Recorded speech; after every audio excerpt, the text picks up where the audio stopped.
सावधान, मां लक्ष्मी ने स्वयं कहा है, अगर घर की ये 5 चीज किसी को दे दी जाए तो धन संपत्ति ही नहीं, सुख शांति भी सदा के लिए छिन जाएगी।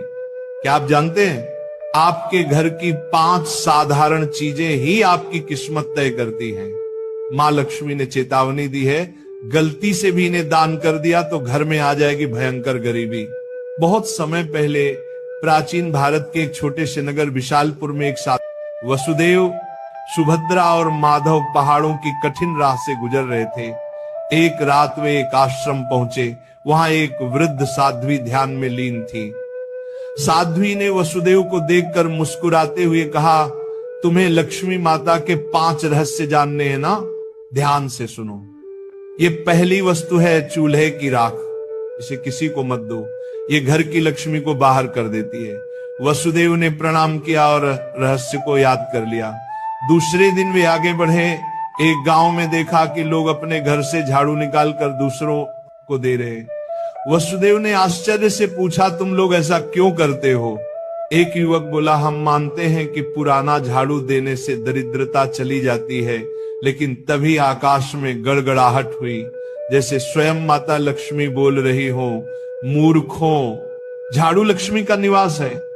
ये घर की स्वच्छता और समृद्धि का प्रतीक है। इसे बाहर देने से लक्ष्मी घर से चली जाती है। वसुदेव को दूसरी वस्तु का भी रहस्य मिल गया, झाड़ू। तीसरा रहस्य उन्हें एक कुटिया में मिला। वहां एक वृद्ध साधक बैठे थे।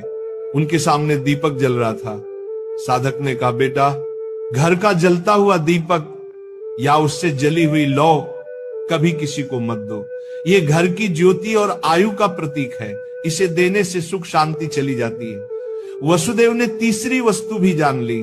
आगे चलते चलते वे एक गांव पहुंचे। वहां एक परिवार ने अपने घर का नमक पड़ोसियों को उधार दिया। उसी रात उस परिवार के यहां कलह मच गई। साध्वी ने समझाया, नमक रिश्तों की मिठास और स्थिरता का प्रतीक है। घर का नमक देना लक्ष्मी को अपमानित करना है। अब वसुदेव को चौथी वस्तु भी मिल गई, नमक। अंततः हिमालय के पास एक गुफा में तप करते एक योगी ने अंतिम रहस्य बताया। योगी बोले, वसुदेव, 5वीं वस्तु है कपड़े का कोना या पल्लू।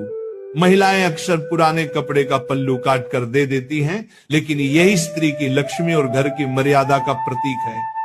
इसे देना घर के भाग्य को काटना है। अब 5 वस्तुएं स्पष्ट